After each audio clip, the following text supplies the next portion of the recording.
नमस्कार. चंद्र राशीप्रमाणे मीन राशींच्या व्यक्तींना ऑगस्ट 2025 या महिन्यासाठी मी आता मार्गदर्शन करणार आहे. मीन राशींच्या व्यक्तींनी या महिन्यामध्ये 100% पॉझिटिव्ह विचार करण्याची गरज आहे. गत अनुभव किंवा गतकाळात होऊन गेलेल्या घटना त्याचा अंमल जर आत्ता राहिला तर तुम्ही पॉझिटिव्ह होणे शक्य नाही आहे. म्हणून गेलं ते गेलं, आता नवीन आपण काहीतरी विचार देऊया किंवा नवीन विचारांनी काही करूया, हे जर तुम्ही मनात आणलं तर तुमची या महिन्यात प्रगती निश्चित होईल. नाहीतर त्या निगेटिव्ह विचारातून तुम्ही बाहेर पडणार नाही आणि तुम्हाला हवी तशी प्रगती तुमची होणार नाही. तर आपली प्रगती आपल्याच हातात आहे हे पक्कं ध्यानात ठेवा आणि पॉझिटिव्ह विचारकरणीकडे तुमचा कल आता याच्या पुढे असायला हवा. आणि ते सगळं साधण्याची किमया जी आहे ती तुमच्या हातात आहे. म्हणून मागचं कॅरी करू नका. आपल्याला पुढे चांगलं करायचं आहे ह्या विचाराने पुढे चला. असा निगेटिव्ह विचार सोडून द्या, असा सल्ला मी तुम्हाला या ठिकाणी देईन. कारण असा विचार जर तुम्ही करत राहिलात तर तुम्हाला या महिन्यामध्ये मधून डोकेदुखी संभवते. अतिविचारांनी डोकेदुखी संभवते किंवा त्या विचारामध्ये तुम्ही स्वतःला बांधले गेल्यामुळे किंवा गुंतवून घेतल्यामुळे तुम्हाला असा डोकेदुखीचा त्रास संभवतो. तर तो टाळायचा असेल तर निगेटिव्ह विचार सोडा, असा सल्ला मी मीन राशींच्या व्यक्तींना या महिन्यासाठी देऊ इच्छितो. नवपरिणित दाम्पत्य जी आहेत की ज्यांची 1-2 वर्षापूर्वी लग्न झालेत, त्यांनी जर नवीन घर घेण्याचा योग जर ते बघत असतील तर या महिन्यामध्ये नवीन घर बुक करायला हरकत नाही.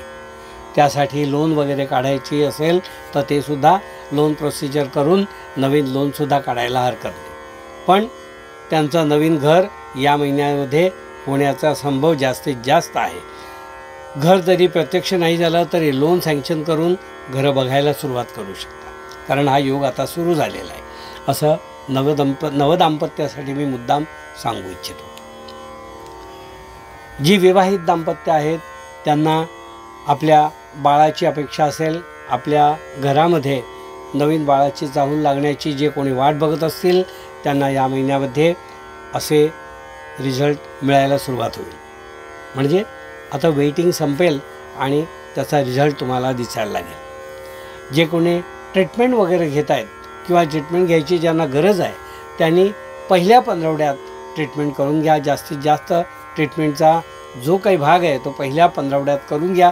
त्याचाही तुम्हाला पॉझिटिव्ह रिस्पॉन्स किंवा रिझल्ट येऊ शकतो.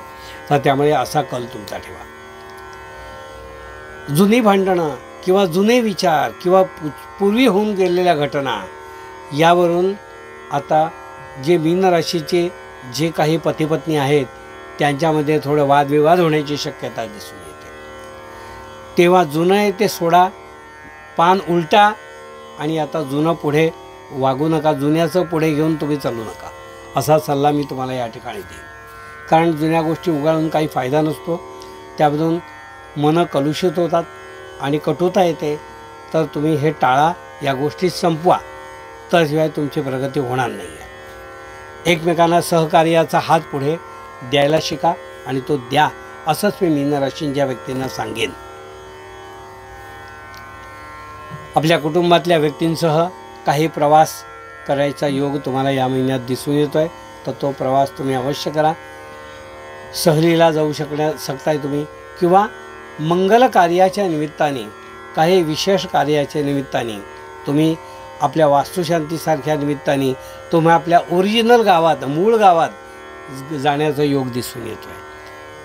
म्हणजे आपल्या छोट्या मंडळींना, आपल्या लहान मुलांना आपलं मूळ घर दाखवणं, आपलं गाव दाखवणं, आपली कुलदेवता दाखवणं, अशी काहीतरी टूर या महिन्यात तुम्ही ऑर्गनाईज करणार असं दिसून येतं. तर ती अवश्य तुम्ही करा आणि त्याच्यामध्ये आनंद सगळ्यांनी लुटा, असंच मी तुम्हाला सांगेन.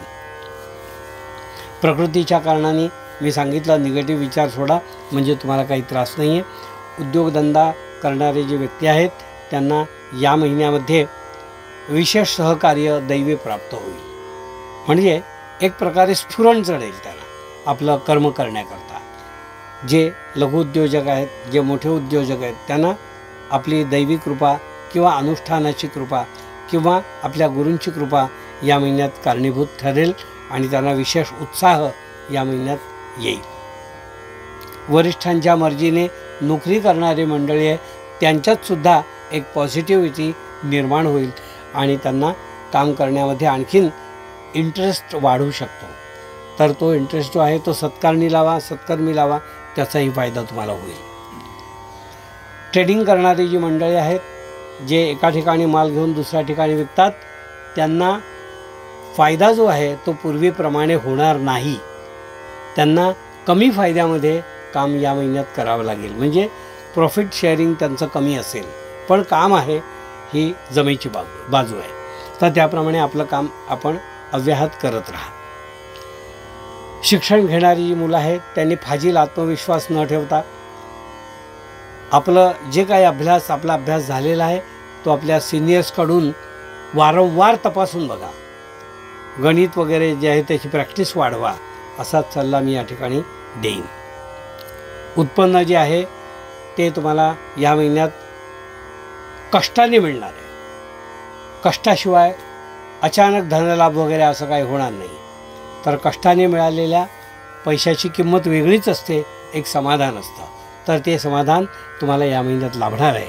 तर ते तुम्ही अवश्य समाधान तुमच्यासाठी आनंदाचं एक स्फुरण असेल असंच मला या ठिकाणी वाटत आहे.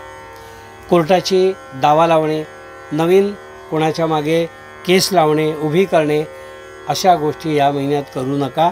त्यामधून तुम्हाला मनोदुःख होईल आणि कटुता निर्माण होईल, नवीन शत्रू निर्माण होतील.